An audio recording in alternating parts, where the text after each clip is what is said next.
Pemirsa, jangan lupa subscribe YouTube channel Official iNews dan nyalakan loncengnya. Pemirsa, CVR black box pesawat Sriwijaya Air SJ182 ditemukan di perairan antara Pulau Lancang dan Pulau Laki, Kepulauan Seribu. Dan kita ikuti langsung situasi terkini di sana karena sudah ada Menteri Perhubungan dan juga pihak KNKT yang saat ini melihat langsung bagaimana situasi penyerahan CVR di sana. Inilah kondisi di pelabuhan JICT 2 Jakarta Utara, di mana tadi kami melihat CVR-nya sudah diturunkan dari kapal dan saat ini sudah berada di darat. CVR ini merupakan bagian black box dari pesawat Sriwijaya Air SJ182 yang hilang atau yang jatuh pada Januari 2021 lalu. Ya, perjalanan pencarian black box Sriwijaya Air SJ182 ini sudah dimulai sejak pesawat tersebut jatuh pada Sabtu 9 Januari 2021 silam. Dan untuk pencarian terhadap kotak ataupun juga CVR FDR ini melibatkan tim SAR gabungan, yaitu dari Badan SAR Nasional, TNI Angkatan Laut, Kementerian Perhubungan, dan juga pihak KNKT sendiri. Untuk FDR sendiri sudah berhasil ditemukan pada 12 Januari 2021 dan hari ini baru CVR-nya ya Wilson yang ditemukan.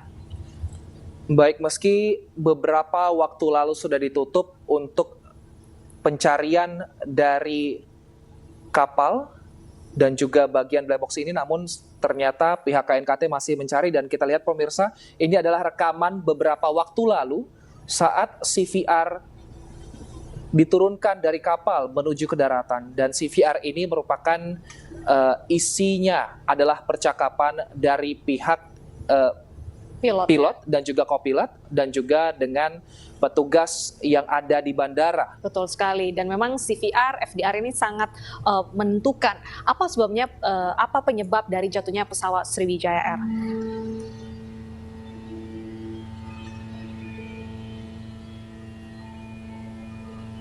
Di pelabuhan JICT 2 saat ini juga hadir Menteri Perhubungan Budi Karya Sumadi dan juga pihak KNKT yang saat ini tengah bersiap untuk menyampaikan hasil dan juga penemuan oleh tim SAR gabungan.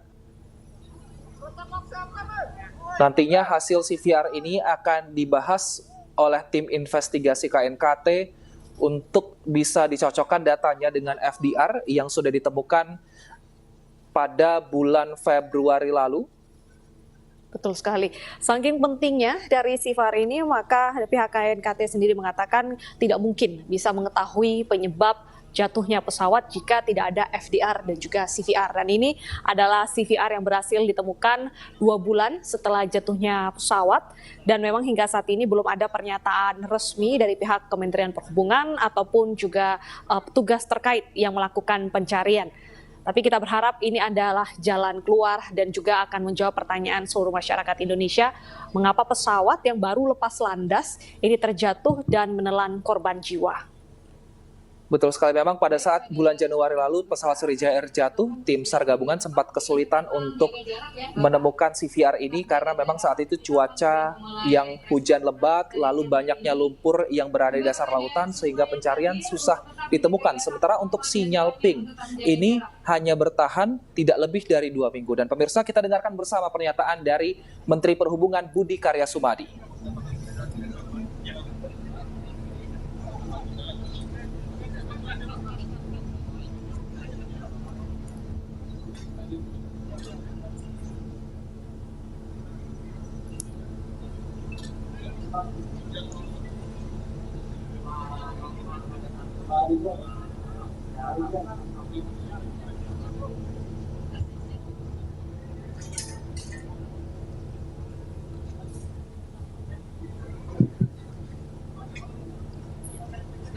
Ya, pemirsa, diketahui pesawat Sriwijaya Air nomor penerbangan SJ182 rute Jakarta Pontianak ini jatuh di antara Pulau Laki dan Pulau Lancang, Kepulauan Seribu pada 9 Januari silam.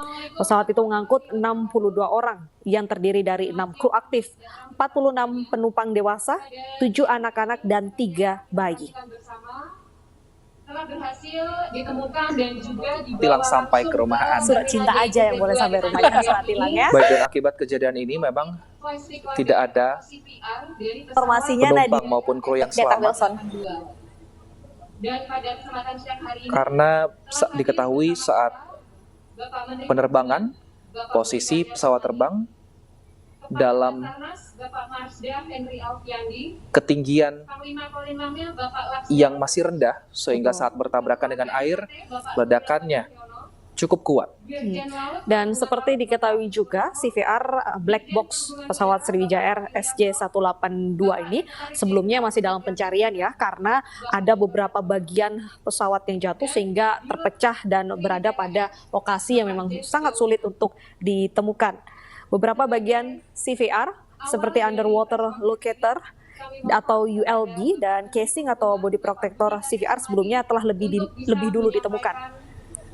penjelasannya. Dan kita langsung saja bergabung ke Menteri Perhubungan yang akan memberikan pernyataan. Assalamualaikum warahmatullahi wabarakatuh. Shalom, Om Swastiastu, Namo Buddhaya, dan Pol Zulpan Kabid Humas Polda yang saya hormati Ketua Basarnas, bom di MP, Gereja Katedral. yang saya hormati Baik, terima kasih Pak Zulpan telah bergabung bersama kami di ini siang. Kita harapkan semoga warga tidak was-was dengan adanya hal ini, namun tetap waspada sehingga hal ini tidak terulang kembali. Terima kasih Pak. Pak Dirjen Laut, Dirjen Udara, dan Sekjen, dan Sriwijaya dan rekan-rekan sekalian, tentunya rekan-rekan media yang saya banggakan. Hari ini, alhamdulillah, saya ucapkan dan terima kasih kepada rekan media yang berkenan hadir, bahwa Langsung. kita tahu bahwa pada 9 Januari yang lalu ada pesawat Sriwijaya Ya, Polda Metro yang jatuh di Pulau Jawa, dan itu tepatnya di Pulau Laki, Pulau Seribu. Dan kami ucapkan terima kasih pada Pak Presiden karena setiap saat Pak Presiden selalu memberikan atensi dan memberikan dukungan pada kita semua. Kembali ke studio, Data Kepada saya, Wilson. kepada Basarnas, kepada KNKT, dan juga Angkatan Laut dan Polri. Nah, tentu saya terima kasih kepada Basarnas, KNKT, Pangabang, dan Polri yang bekerja luar biasa menurut saya. Bahwa apa yang kita temukan hari ini, tentu kita menyampaikan puji syukur pada Tuhan Yang Maha Esa, dan dapat disampaikan bahwa apa yang ditemukan itu adalah suatu upaya untuk mendapatkan data-data yang lebih baik. Tetapi sebelumnya saya sampaikan bahwa tujuan utama dari pencarian yang dilakukan oleh Basarnas adalah bagaimana kita berusaha menyelamatkan dan mendapatkan jenazah-jenazah secara signifikan. Dan alhamdulillah itu sudah dilakukan dengan baik oleh Basarnas, dan ditemukan potongan jenazah sebanyak 59 dari 62 orang yang ada. Dan memang sejak tanggal 2 Maret operasi dari Sriwijaya berkaitan dengan pencarian korban itu dihentikan. Kita juga tahu bahwa FDR, Flight Data Recorder, sudah ditemukan beberapa waktu yang lalu, dan kita berusaha untuk mendapatkan CVR, Cockpit Voice Recorder, dari puing-puing.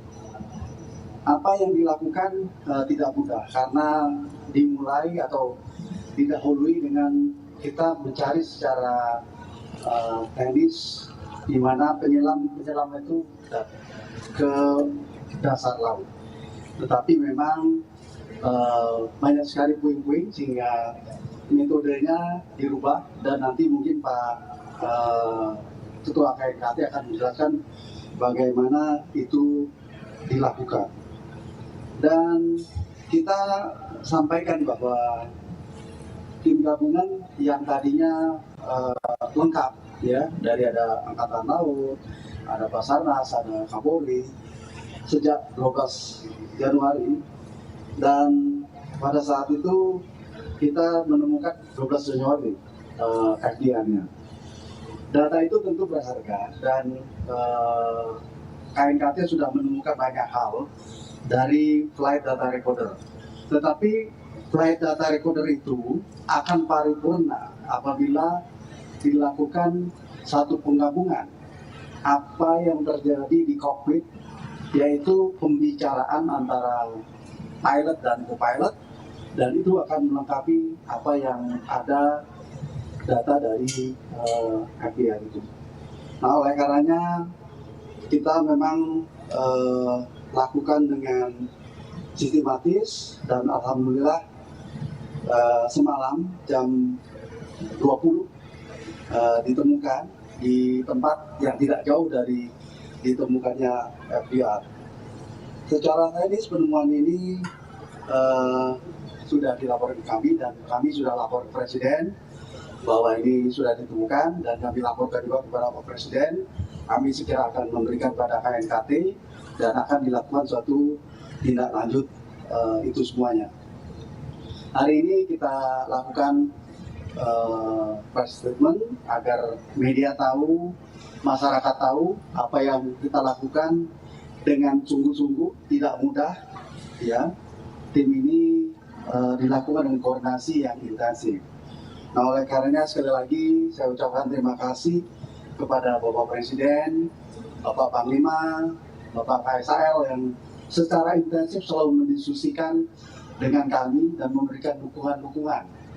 Dan tentunya di sini ada Basarnas, Bang Harbar, KNKT, dan polisi, dan tentunya jajaran dari Kementerian Perhubungan yang sudah melakukan ini.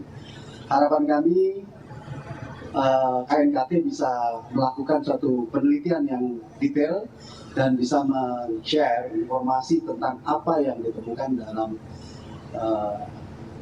FDR ini. Saya harapkan Pak Sur bisa melaksanakan dengan baik, dan tentunya kita ucapkan selamat dan terima kasih kepada teman-teman yang di lapangan yang tidak kenal hentinya. Setiap hari kami melakukan koordinasi melalui WA Group, dan semangat mereka memang luar biasa. Saya berikan acungan jempol kepada rekan-rekan yang ada di lapangan sampai kemarin. Terima kasih. Wassalamualaikum warahmatullahi wabarakatuh. Salam Om Swastiastu, Namo Buddhaya, dan salam kebajikan.